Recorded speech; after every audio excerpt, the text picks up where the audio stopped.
იატეფნაძემ შვილი დაბადების დღეზე ერთ-ერთ გასართობ ცენტრში მიიყვანა.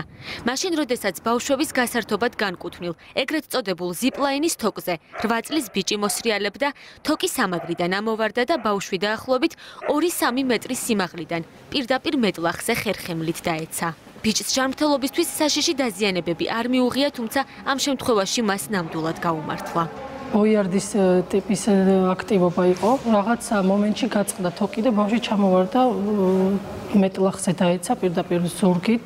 იმის გასარკვევად რა მიზეზით გაწყდა საბავშვო აქტივობისთვის განკუთვნილი თოკი, ჩვენ ამ გასართობ ცენტრში მივედით. თუმცა ადგილზე წარმომადგენლები არ დაგხვდნენ და მხოლოდ სატელეფონო კომენტარზე დაგვთანხმდნენ. ეს პროგრამა პირველად გავიდა. იყო ძალიან მშობლის მოთხოვნით. ეხლა რა თქმა უნდა, მე არ გამიჭიმია თოკი, მე არ გამიმართია, თუმცა შემოწმებით მე შევამოწმე, რომ არაფერი არ ჭირს და მე ვისრიალე. რა შეიცვალა აი ამ შემთხვევის შემდეგ?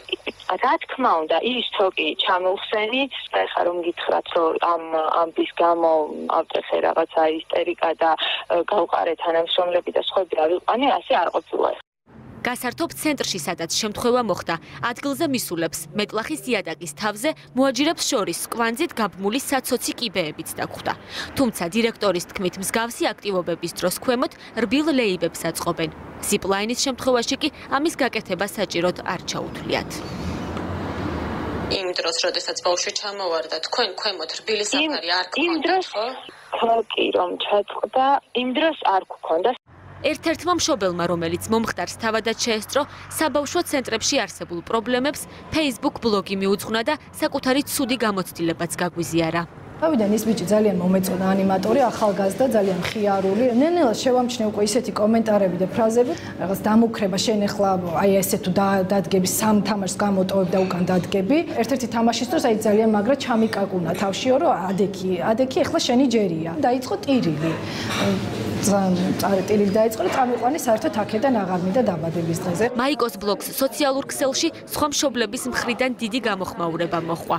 ისინი ბავშვთა გასართობ ცენტრებში მოძველებულ ინვენტართან და არაპროფესიონალ ანიმატორებთან ერთად სხვა მნიშვნელოვან პრობლემებზე საუბრობენ. ერთ-ერთ გასართობ ცენტრში ანიმატორი ეკითხება ბავშვებს, ხელები მაჩვენეთო, უირა სუფთა გქონიათო, აბა მოდით ეხლა დავისვაროთ ხელებიო და იატაკზე გასმევინა 100 ჯერ. ყურები მტკივა, იმ ხელახმაზე აქვთ ხოლმე ხმის გამაძლიერებლები. საშინელებაა ბავშვისთვის. ასეთ გართობას რა უთხარით, ასარეგულირებელია ნამდვილად. თამაშები არ არის ასაგზე მორგებული და რასაც ითხოვენ, რომ ბავშვმა გააკეთოს, აუცილებლად უნდა შეასრულოს, თორემ ან უყურადღებოდ რჩება, ან ეთიშება თამაშს. არ მიყვარს დაბადების დღის ცენტრები, ჯერ ერთი ბავშვები ვერ ეკონტაქტებიან ერთმანეთს.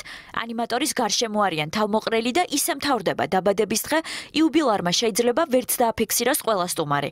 არა და ბავშვის დაბადების დღეზე მთავარი ბავშვების დაახლოება მგონია. იდეაში დაბადების დღის ცენტრები, ბავშვთა გასართობი ცენტრები ძალიან კარგია, მაგრამ არის ძალიან ბევრი დარღვევები. მოძველებული არის ინვენტარი, გახეული ბადეები, გაცვეთილი თოკები, რაც სერიოზულ საფრთხეს უქმნის ბავშვებს. პროგრამაც არის ისე გაკეთებული, რჩება შთაბეჭდება, რომ უბრალოდ ბავშვების გადაღლაზე და გადაქანცვაზე არის მხოლოდ ორიენტირებული. მშობლები წერდნენ კომენტარებში, რომ არის ესეთი დამამცირებელი და არაადეკვატური მიმართვები ბავშვებს უკანა, პუტკუნა და აი ლობიო და რაღაცა ესეთი რაღაცეები, რაც შეიძლება ანიმატორს გონია, რომ სახალისოა და ხუმრობა არის, მაგრამ ბავშვს შეიძლება სერიოზული ტრავმა მიაყენოთ ამით.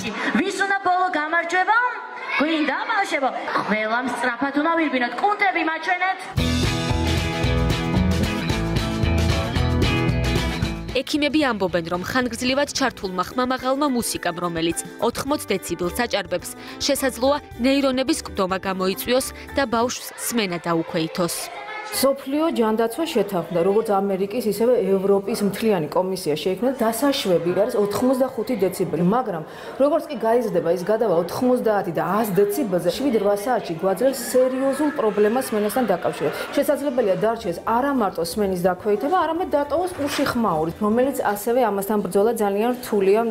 რამდენი უნდა იყოს მუსიკის მაქსიმალური ზღვარი გასართობ ცენტრში? რა უნარები უნდა ჰქონდეთ ანიმატორებს? დასაშვებია თუ არა მეტლახის იატაკი მსგავს დაწესებულებაში და რამდენად უსაფრთხოა არსებული რეკვიზიტები, რომელსაც ყოველდღიურად ასობით მცირეწლოვანი იყენებს. ამის შესახებ საქართველოში არანაირი კანონი ან სტანდარტი არ არსებობს და შესაბამისად არც ერთი უწყება აკონტროლებს. როდესაც გადაწყვეტა ცენტრის გახსნა, ამ შემთხვევაში არცად არ წაგვიდგენია არანაირი დოკუმენტაცია, ეს ყველაფერი ჩვენ თავად დავარეგულირეთ. არც რომელიმე ორგანო მოსულა, არც არავის გაუკონტროლებია ეს ყველაფერი გახსნის დღიდან დღემდე. ესე კონკრეტულად რომ რომელიმე რაღაც უწყება ამას რეგულაციას ახდენს და არის რაღაც დადგენილი შიდა განაწესი, რომ აი ამას თუ ნაკმაყოფილებდე, რაღაც ესეთი რამ არ ხდება. დეციბელი ზღვარი არის საკუთარი ყური. რა მაგარია და რაც სუდი ამას ვერავინ ვერ გააკონტროლებს, ეს არის ყველაფერი მომხმარებელზე. ევროპის ქვეყნებში ბავშვთა სადღესასწაულო ცენტრების საქმიანობა კანონით რეგულირდება, რაც სახანძრო უსაფრთხოების, კვებისა და ჰიგიენის ნორმების დაცვასთან ერთად რბილი ზედაპირის აუცილებლობას, აღჭურვილობის კონტროლსა და ხმის რეგულაციასაც ითვალისწინებს. თუმცა საქართველოში ბავშვთა ცენტრებში არსებული უსაფრთხო გარემო მხოლოდ მფლობელების კეთილსინდისიერების იმედად რჩება.